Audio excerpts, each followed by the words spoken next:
पुर की गजानंद सुन पाई, कुण बड़पण गण ओली। 50 करोड़ पृथ्वी प्रदक्षिणा, उभय अंक ए दोली। मारकंड मुनि महाप्रलय, माया मना बिलासी। भीड़ पड़ी जब सुमरी, बुरखी अमर भया अविनाशी। अगस्त मुनि इन बुरखी, सूखल को भक्षण किया। भागो चोर शरण समुद्र की, तीन चलो भर पिया। मुनि याज्ञ बलत के या, बुरकी भारद्वाज को भाकी। शिवरी भक्त सुतीक्षण पाई, भृगु बृहस्पति साखी। महाराज कहने की सबके जो है बुरकी राम नाम की ही थी। सबने राम नाम से शक्ति प्राप्त करके संसार के सारे कार्य संपादित किए। भक्ति के अंदर आगे बढ़े तो राम नाम के माध्यम से आगे बढ़े। परम पद अनंत पद प्राप्त किया तो राम नाम के माध्यम से प्राप्त किया।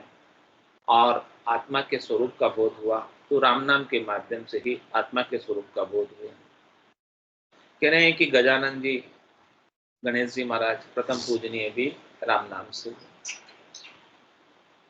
कह रहे हैं 50 करोड़ पृथ्वी की प्रदक्षिणा करनी थी उनको, कि जो सबसे पहले इस 50 करोड़ योजन लंबी चौड़ी पृथ्वी की प्रदक्षिणा करके आएगा उसे प्रथम पूजनीय माना जाएगा। तो गणेश जी बोले कि मेरा तो पहले शरीर भारी है और मेरी सवारी चूहे की सवारी, तो मैं कब तक करके आऊंगा।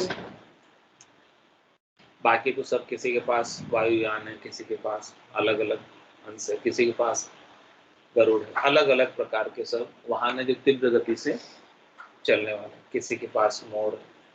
इस प्रकार से सबके पास अलग अलग प्रकार के तेज तेज वाहन थे। और गणेश जी के पास तो चूहा वाहन, तो चूहा कितनी दूरी तय कर ले।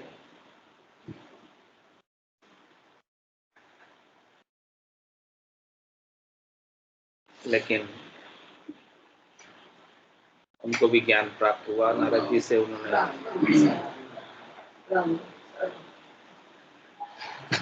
उन्होंने रकार और मकार लिखा, राम नाम लिखा और उसकी प्रदक्षिणा कर ली। उसके और दौड़ घूम गए, उसकी परिक्रमा कर ली। तो उसकी परिक्रमा करने से राम नाम में क्या आ गया, माया और ब्रह्म आ गया। माया और ब्रह्म में पूरा संसार आ गया, कुछ भी बाकी रहा नहीं। तो माया और ब्रह्म में सारा संसार समाहित। तो जैसे ही उन्होंने सबकी दौड़ आरंभ हुई कि सबसे पहले कौन पहुंचेगा, तो सब तो निकल गए अपने अपने वाहन लेके, और गणेश जी वहीं बैठ गए। लिखा राम नाम और लगा दी परिक्रमा। परिक्रमा लगाकर बोले मैं तो सबसे पहले पहुंच गई। और जब सब देवता उस पृथ्वी की परिक्रमा मंडल में जा रहे, तब आगे आगे सबको चूहे के पांव दिखे। अरे क्या हुआ, क्या गणेश जी पहले ही इतने खास स्पीड से कैसे निकल गए। तो उन्होंने तो वहीं बैठकर परिक्रमा पूरी कर ली। तो वो प्रथम पूजनीय बन। इसीलिए अपने को भी कहते हैं कि आपको घर बैठे राम जी मिल रहे हैं, तो बाहर कहाँ दौड़, बाहर दौड़ भी नहीं पाओगे इतना लंबा। 68 को काहू को फिर ये सूर्य के समय नाम हो गया। सब में विघ्न हरता, बुद्धि के देने वाले कौन, गणेश जी। जब उन्होंने इस तरीके को, स्मार्ट तरीके को अपनाया, जिसमें कहीं जाना भी नहीं पड़े और सारा काम भी हो जाए, तो गणेश जी से अपने को सीख लेकर, समझ लेकर, बुद्धि लेकर अपने को भी स्मार्ट तरीके से इस पूरी त्रिलोकी पर विजय प्राप्त करनी, खंड पिंड ब्रह्मांड पर विजय प्राप्त करनी, स्वर्ग मत पाताल पर विजय प्राप्त करनी, इनसे ऊपर उठना है, इनसे ऊपर उठकर चौथे पद को, परम पद को, आनंद पद को प्राप्त करना। तो ऐसी बुर्की गणेश जी को नारद जी से प्राप्त हुई, ऐसा ज्ञान उन्हें प्राप्त हुआ और प्राप्त करके वो प्रथम पूजनीय शीर्ष। तो सबसे पहले देवता, कोई भी काम होता है तो सबसे पहले गणेश जी को पूजा जाता है कि सारे कार्य वो निर्विघ्न संपादित करा दे, क्योंकि उनके अंदर ऐसी बुद्धि, ऐसा ज्ञान है। काम किससे संपादित होता है? बल से या ज्ञान से, बुद्धि से। बल तो पशुओं में बहुत, लेकिन वो क्या कर पाते? बुद्धि और बुद्धि के ऊपर भी विवेक चाहिए, ज्ञान चाहिए, समझ चाहिए। बुद्धि भी है सबके पास, लेकिन उसके ऊपर विवेक नहीं हो। विवेक किससे प्राप्त होता है? संतों से, सदगुरु से, केवली भगवंतों से। इस अपनी बुद्धि के ऊपर विवेक जागृत होता है। अंशवृत्ति किससे आती? संतों के ज्ञान से। क्या अपने लिए सार है, क्या अपने लिए असार है, इस बात को संत सदगुरु केवली भगवान सहज सहज में समझा देते हैं। ऐसी बुर्की डाल देते हैं जिसे हमें समझ आना आरंभ हो जाता है। इस बुर्की के बिना तो कितना भी पढ़ाई कर लो वो भी समझ में नहीं आता, लेकिन जैसे बुर्की पड़ती है तो सब कुछ समझ आना आरंभ हो जाता है। तो बुर्की गजानंद सुन पाई, ऐसे गणेश जी महाराज को ऐसी बुर्की मिली। उन बड़पण गणोली, 50 करोड़ पृथ्वी प्रदक्षिणा, उभय अंक के डोली। 2 अंकों के, रकार और मकार। ये सबसे श्रेष्ठ अंक है 52 अक्षरों में। सूर्य और चंद्रमा की तरह सुशोभित है, प्रकाशमान, देदीप्यमान।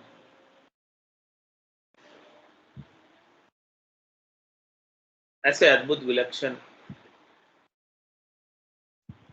प्रकार और मकार की अपने को भी प्रतिदिन प्रदक्षिणा करनी, यानी प्रतिदिन अपने को नित्यपत उनके नाम का सुमिरन करते ही रहना।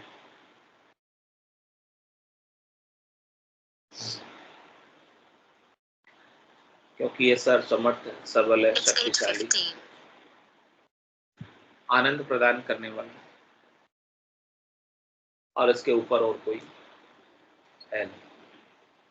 इससे श्रेष्ठ, इससे नीका और कोई है नहीं। और सभी इसी से शक्ति प्राप्त करके सारा कार्य करते हैं। ये सत्य है, हमेशा रहता है।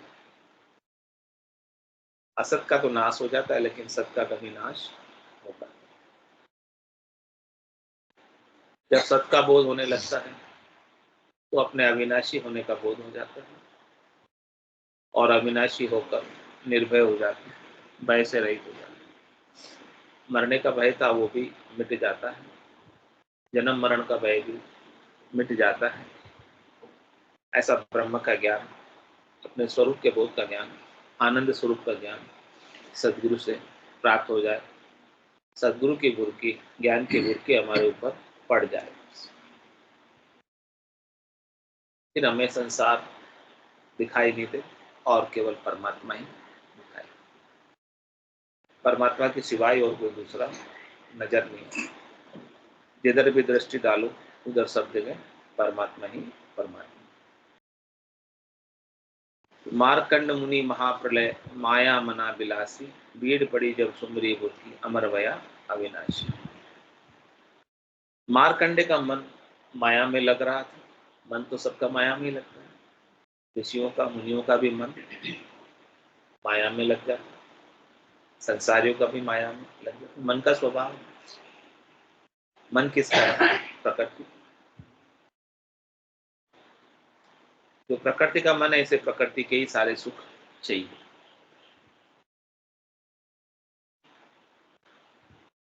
तो जब महाप्रलय का समय आने लगा, योगी ऋषि मुनि अपने योग बल से, अपनी तपस्या के बल से इस देह को अमर कर ले, अमर करने का मतलब इस देह की आयु अवधि को बढ़ा लेते हैं। श्वासें गगन में चढ़ा, लेकिन जब महाप्रलय होता है,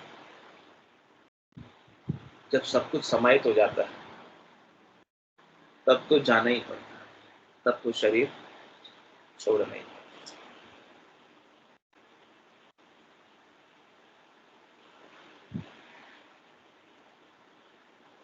तो जब महाप्रलय का समय आ गया तो उनके ऊपर विपत्ति आ गई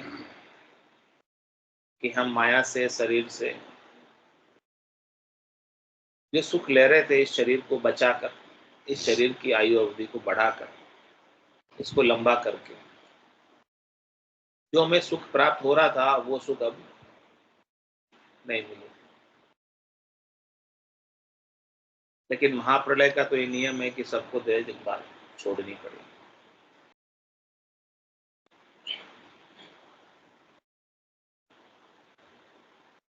तब उन्होंने भी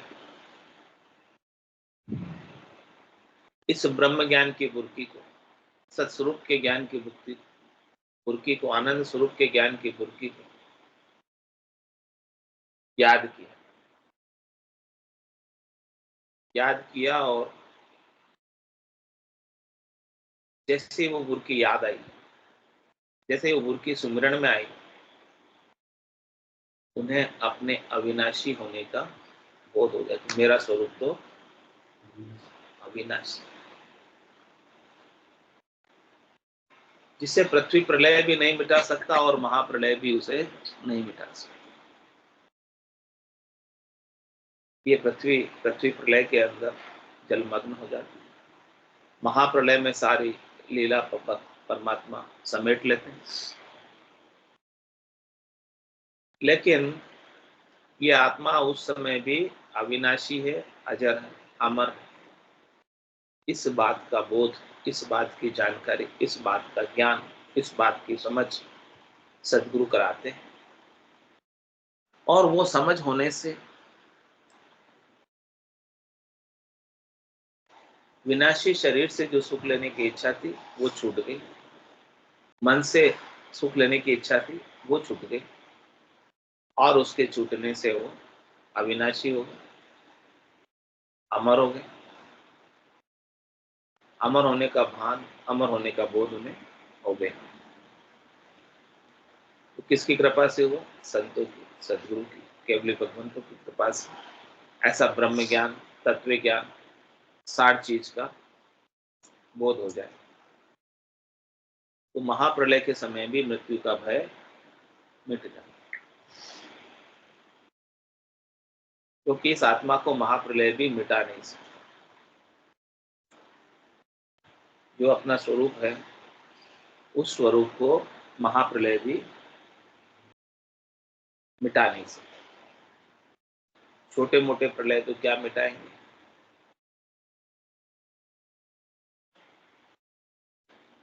अगस्त मुनि इन बुरकीसु खलकू बक्षण किया, भागो चोर शरण शरण समुद्र की, तीन चलू भर पिया। अगस्त मुनि जी ने इस बुरकी को, राक्षस को पकड़ा। इस बुरकी के माध्यम से वो समुद्र में घुस गया था, तो उन्होंने समुद्र को तीन चलू में पी लिया। तीन चलू पिए, पूरा समुद्र पी गया। किसके पराक्रम से? इसी सत्य के पराक्रम से, इसी राम नाम के पराक्रम से, और समुद्र को खाली करके राक्षस को बाहर निकाल। ऐसा पराक्रम है इस सत्य की बुर्की की। और आगे महाराज समझा रहे हैं, मुनि याग बल के या बुर्की, भारद्वाज को बाकी, शिवरी भक्त सुतीक्षण पाई, भृगु बृहस्पति सा। याज्ञवल्क्य जी मुनि के यहाँ यही बुर्की थी, भारद्वाज जी को यह बताई, फिर उनसे शिवरी को, सुतीक्षण जी को मिली। इससे भृगु जी व बृहस्पति जी साक्षी इस बात के, उनके साक्षी में ये सारी बुर्की का जिलाना हुआ। ऐसो नाम जलावे फूल, कियोड़ा करम सबे रद्द हो। ऐसा ये बुर्की है, ऐसा ये नाम है, निज नाम है, जिसको कोई जिलाते हैं तो किए हुए कर्म सारे रद्द हो जाते हैं।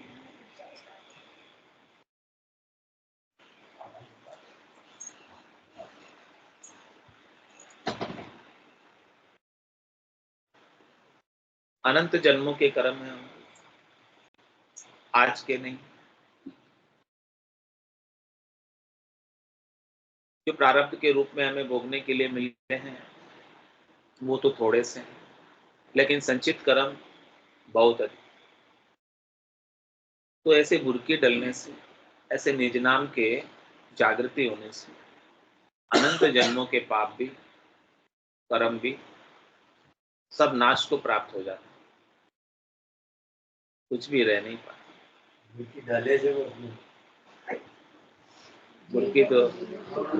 बुर्की तो सदगुरु रोज डाल रहे हैं। अपनी वाणी के माध्यम से रोज ज्ञान श्रवण कराकर बुर्की तो डाल रहे हैं, आपको भरमा ही तो रहे, और क्या करना। आपको भरमा नहीं रहे रोज, रोज डल रहे, बस आप भरम नहीं रहे हो, भरम जाओ बस।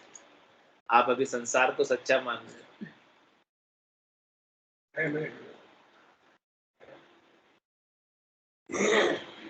संसार को जब तक सच्चा मानोगे तब तक आपके ऊपर बुर्की नहीं असर कर।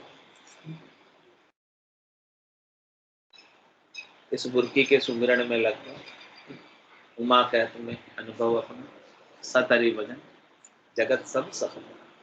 उमा कहत में लोक अभागी, तज हरि भजन विषय। भगवान शंकर कह रहे हैं पार्वती कि सत तो हरि का भजन, राम जी के नाम का सुमरन।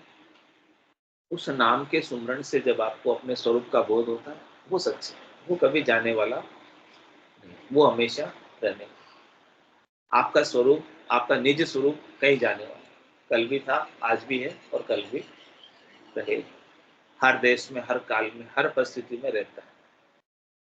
जाता कौन है? शरीर। आता कौन है? शरीर। यही जाता आता रहता है, इसे अपन ने सच्चा मान रखा। लेकिन सच्चा तो आपका स्वरूप, उस निज स्वरूप को है। लगा के सब कर्मन में आग, ए मन निज स्वरूप में जा। ये बुर्की क्या है? आपको निज स्वरूप को जगाती, आपको निज स्वरूप का बोध कराती, आपके शरीर होने का, आपके मन होने का, आपके बुद्धि होने का, आपके चित्त होने का, आपके अहम होने का बोध मिटाती है। और वो बोध जब तक रहता है कि मैं शरीर हूँ और शरीर से संबद्ध संसार मेरा है और मुझे इनसे क्या करना है? सुख लेना। उसी में अपन अपना सारा समय आयु अवधि बिता देते। मैं मेरी में अवध गमाई, जन्म बदी तो बाता, सिमरन सोदा कदे न कीना, यो हीर मुसायो।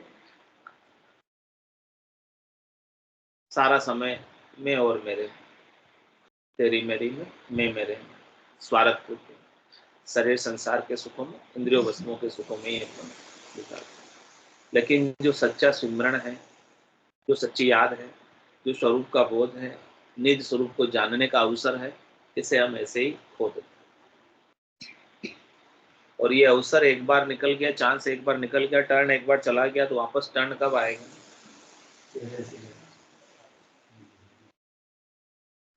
चार जुगा बीच एक ही बारा, अवसर नर्तन पावे और सदगुरु मिलिया बिना जीव सुना। फिर 84 का चार जुगा का बरस बदीता, लाख 340, एती मार सहे सिर ऊपर और सहे सर बीसा। कह रहे महाराज कि 43,20,000 वर्ष होते हैं चार युगों में, सतयुग, त्रेता, द्वापर और कलयुग मिला के टोटल। इन चार युगों के बीतने पर परमात्मा एक बार कृपा करके हमें मनुष्य योनि प्रदान करता, मनुष्य देह, मनुष्य शरीर देता, कृपा करके टर्न आता, आपका अवसर आता, चांस आता। जो कि अभी अपने को प्राप्त है। इसके लिए हमने कितना लंबा इंतजार किया था, तब जाके मिली। लख 84 भुगतर आयो, पायो मिनक जमारो, करुणा सुनकर कारज कीजियो, मैं प्रभु दास। भुगत क्या है, सब भूल गए, याद नहीं। गर्भवास के दुख भी दुख क्या है, अनंत जन्मों से दुख पाते आए, याद नहीं है, भूल गए। सदगुरु वापस याद दिला कि यहाँ आकर भी यदि आपने अपने स्वरूप का बोध नहीं किया, निज स्वरूप में नहीं जागे, तो फिर से यही जन्मने और मरने का चक्र चलता रहेगा। ये त्रिलोकी का फेरा चक्कर काटते रहो। 3 लोक का फेरा होई, गाणी बेल फिरे जो सो। 4 वेद की त्रिगुण माया, लख 84 जीव। त्रिलोकी का फेरा कैसा है? कभी तो शुभ कर्म करके ऊपर के लोकों में चले जाते हैं, भूर्भुवः स्वः, तप सत जन मह, ये सब ऊपर के लोक के साथ। और कभी खोटे कर्म करके नीचे के लोक में चले जाते हैं, तल वितल सुतल तलातल रसातल महातल, ये नीचे के 7 लोग, ऊपर के 7 लोग, 14 भुवन है, ये पूरी त्रिलोकी। स्वर्ग मध्य पाताल और इसके 14 भवन, 3 लोक पवन चतुर्दश, एक काल को ग्रास। सदगुरु मेहर बिना नहीं छूटे, जन्म मरण भव, ये छूटती नहीं, इसी में चक्कर लगाते रहते हैं। और किसकी तरह लगाते हैं? गाड़ी के बेल की तरह, जो सुबह जुटता है और शाम और दिन भर में कितना चलता है, चलते ही रहता है, दिन भर रुकता नहीं, नॉन स्टॉप चलता है। कह रहे हैं चालन की सरदा गणी और फिर होता है। चल तो रहा है, भक्ति तो सब कर रहे हैं, सब पहुंचना चाहते हैं, लेकिन किसकी तरह चल रहे हैं? सबके आंखों के ऊपर पट्टी बंदी, माया मोह बरम की रजनी, सूता जीव गाई, सदगुरु वाच करी कैसे, राम कहो मेरे। तो उसी की तरह चक्र के अंदर चक्रव्यूह में फंसे हुए। और कितने चल रहे हैं, क्यों चल रहे हैं? क्योंकि सबको सुख चाहिए, सुख प्राप्ति की इच्छा इसके मूल में। सारे उपाय हम किसके लिए करते हैं, काम भी किस लिए करते हैं, क्यों करते हैं? सुख प्राप्ति। कोई दुख प्राप्ति के लिए नहीं करता, लेकिन दुख तो बिना ही चाहे आता, क्योंकि सुख के साथ दुख का जोड़ है। सुख जहाँ दुख, दिवस जहाँ रजनी, और जहाँ जन्म जहाँ मरना। ज्ञान विचार बुरा का देखो, काल पास क्यों पड़े। सदगुरु के ज्ञान पर विचार करो कि इस काल की फांसी में क्यों पड़े हो। क्योंकि 3 लोक भवन चतुर्दश, एक काल को ग्रास। जब तक यहाँ रहोगे, सुख प्राप्ति के उपाय करते रहोगे, तब तक तो काल का ग्रास बार बार बनना पड़ेगा। और सदगुरु की मेहर हो जाए, ऐसा ज्ञान हो जाए, अपने अविनाशी रूप का बोध हो, फिर काल का ग्रास बनना पड़ेगा। काल किसको खाएगा? शरीर को खाएगा। तो आप शरीर हो, आपको कैसे खाएगा? काल किसको खाता है? श्वासों को खाता है। आप श्वास से नहीं, आप शरीर नहीं, आपको काल नहीं खा सकता। कहने की बात नहीं, बोध होना चाहिए अपने आप में सुख। कहने में तो हर कोई कह, लेकिन प्रैक्टिकल रूप में ऐसे स्वरूप का बोध सतगुरु की कृपा से हो जाए, तो हमारे सारे भरम और कर्म। संतो कैया पत्नी आवे, वो संत कैया पत्नी आवे, कृपा करें, दया गुरुदेव। जब शिष्य का भ्रम, ये सबसे बड़ा भ्रम है, सुख प्राप्ति की इच्छा, कि हमें सुख मिल रहे संसार से। ये भ्रम कैसा है? मृग जल की। पत यानी विश्वास। संतों से कह रहे हैं, साधना करने वाले जनों से कह रहे हैं, भक्ति करने वाले जनों से कह रहे हैं कि कहने से किसी को पतियारा नहीं आता, यानी केवल बोलने की बात नहीं, कहने की बात नहीं है, सुनने की बात नहीं है। कहने सुनने से काम नहीं बन रहा है। कृपा करे, दया करे। जब गुरुदेव जी की कृपा हो जावे, सदगुरु की कृपा हो जावे, वो कृपा कैसी है? जा दिन मेहर भई सतगुरु सता उदय घट होई, ता दिन तिथि लिखी केवल की, ताम में कसर न। कोई सता उदय होने के बाद, स्वरूप बोध होने के बाद, जात जात आनंद कर जासी, आगे पीछे सोई, मिनखा दे बिन और दहेरे, यों से धरे नहीं। जाग्यो नाम तंतर हरियो, जतद केवल पास, लाखा गुना खून पड़ जावे, कोई मिनखा दे तो। ऐसी गुरु की है, ऐसी सदगुरु की महर है, ऐसी सदगुरु की दया है, कृपा है। वो अपने पर दया करते हैं, कृपा करते हैं, क्योंकि अपने से उनको कुछ चाहिए। क्या चाहिए? कुछ नहीं चाहिए, फिर भी अपने ऊपर कृपा क्यों कर रहे? जीव दया, जीवों के प्रति दया का भाव है कि जीव यहाँ पर संसार में तीन लोक में कितने दुखी। जम जालम की त्रास से हंसा करी पुकार, सुखिया साहेब आविया, ले जन को अवतार। समय समय पर साहेब परमात्मा राम जी ऐसे भक्ति करने वाले जन के रूप में इस धराधाम पर अवतरित होकर आते हैं।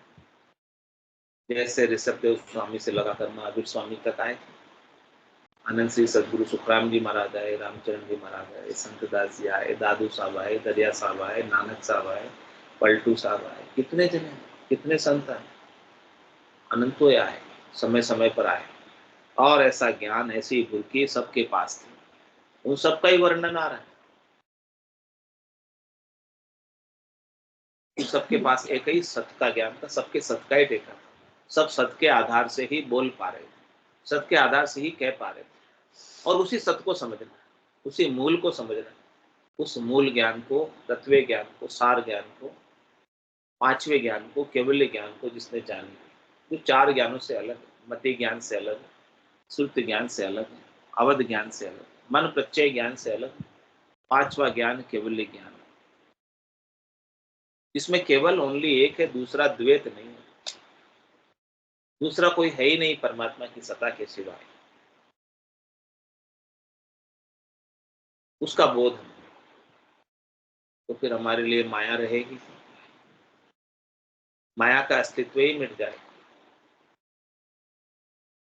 इस प्रकार से सूर्य के बिना किरण का अस्तित्व नहीं, जल के बिना लहर का अस्तित्व नहीं, सोने के बिना आभूषण का अस्तित्व नहीं, मिट्टी के बिना सकोरे का अस्तित्व नहीं। उसी प्रकार से आत्मा के बिना शरीर का अस्तित्व नहीं, एग्जिस्टेंस नहीं, अस्तित्व नहीं। और वो आत्मा किसकी है? परमात्मा की। वो चेतना किसकी है? परमात्मा। ईश्वर अंश, जीव अविनाशी, चेतन अमल, सहज सुख। उसको जानो। आप कौन है? जान पाए आज दिन तक? जानने वाले को जानो। जो आपके भीतर जानने वाला बैठा है, ज्ञान स्वरूप बैठा है, उसको जानना है। तन देवल बिच आत्म देवा, निर्गुण भक्ति भजन है। ये निर्गुण की भक्ति है, निराकार की भक्ति है, निरंजन की भक्ति है, अजोनी अजन्मे की भक्ति। उसके माध्यम से आपके भीतर जो बैठा हुआ है परमात्मा, आपके तन रूपी देवल में, तन रूपी मंदिर में, इसके आपको दर्शन करना। और इसके दर्शन आनंद स्वरूप दर्शन है। इसका कोई रूप नहीं है, इसका कोई आकार नहीं, इसका कोई रंग नहीं, इसका कोई वर्ण नहीं। इसीलिए राम कागदा ऊपर मंडे नहीं, मुख और जीभ पर आवे नहीं। रूप देख देखण के माही, दृष्ट मुष्ट में आवे नहीं। इंद्रियातीत, कालातीत, वचनातीत, इसका वर्णन कर नहीं सकते। लेकिन जिससे इसका अनुभव होता है वो कहता है हाँ यही सही है, यही सत्य, दूसरा नहीं।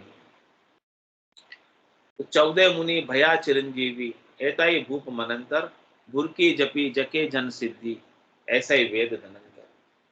कह रहे हैं कि इस बुरकी से 14 मुनि चिरंजीवी हो गए। जब उन्होंने स्वरूप का बोध कर लिया तो चिरंजीवी अपने आप ही होने ही। मरने वाले शरीर का भान छोड़ दिया और अपने सत्य स्वरूप का बोध हो गया, जो कभी मरता नहीं। आत्मा अजर है, अमर है, अविनाशी है।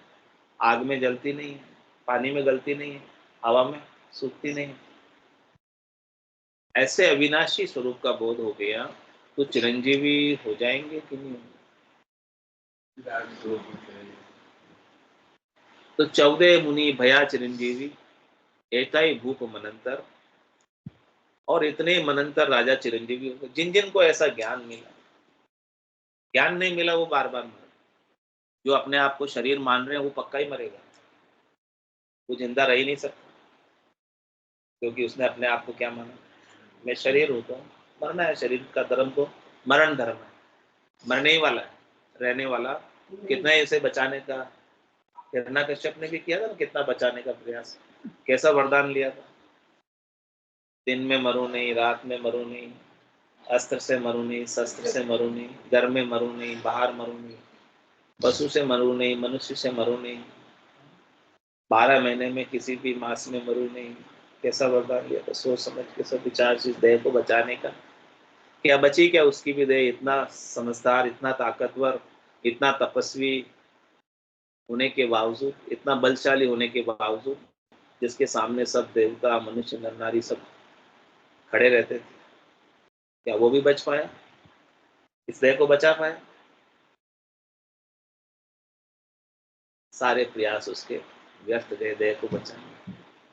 और प्रहलाद जी को ब्रह्म ज्ञान हो गया था, तो ब्रह्म ज्ञान से वो अमर हो गया। जिसको ब्रह्म ज्ञान हो जाता है, तत्व ज्ञान हो जाता है, सात तत्व का पता चल जाता है, वो अमर है। 14 मुनि भया चिरंजीवी, एता ही भूप मनंत। बुरकी जपी जके जन सिद्धि। कह रहे कि जिन्होंने इस बुरकी को जप लिया, यानी जिसको ये बुरकी याद है कि मैं शरीर नहीं हूँ, मैं जीव नहीं हूँ, मैं एक शुद्ध चेतन आत्मा हूँ जो परमात्मा का अंश।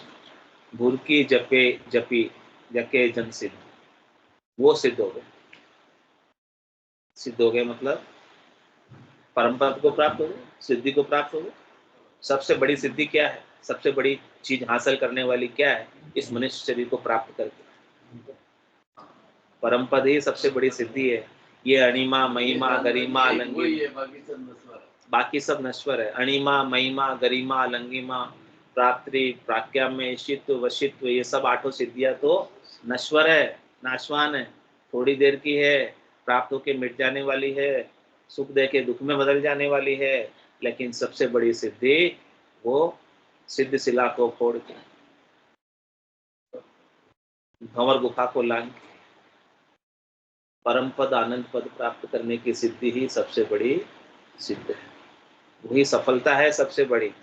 बाकी संसार की सफलताएं तो छोटी मोटी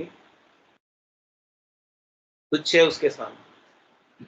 कुल पदवी चुच्छम है भाई, पणिया भरी विकारा माई, जन पदवी त्रिलोक सरावे, अगम देश हंसा चल।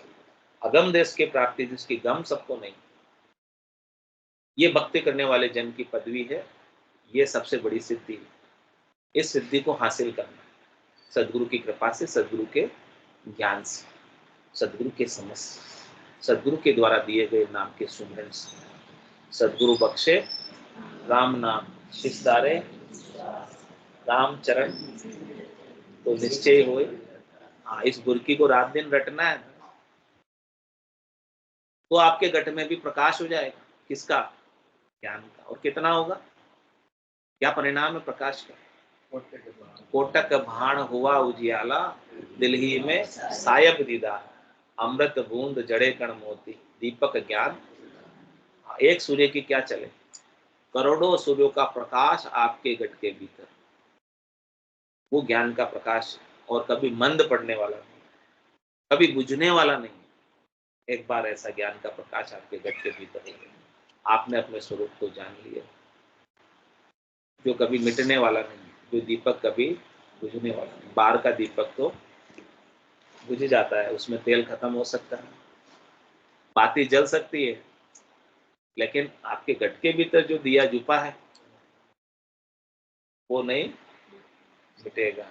बोलो राम सदगुरु देव जी महाराज धन्य हो परम दयाल सदगुरु सुखराम जी महाराज धन्य हो अनंत श्री सदगुरु सुखराम जी महाराज के ज्ञान स्वरूप भगवान में धन्य हो केवली भगवंता में धन्य हो जीवा धारण चार्ज में धन्य हो मोक्ष के मालिका में धन्य हो अनंत कोटि संतान में धन्य हो राम सभा में राम राम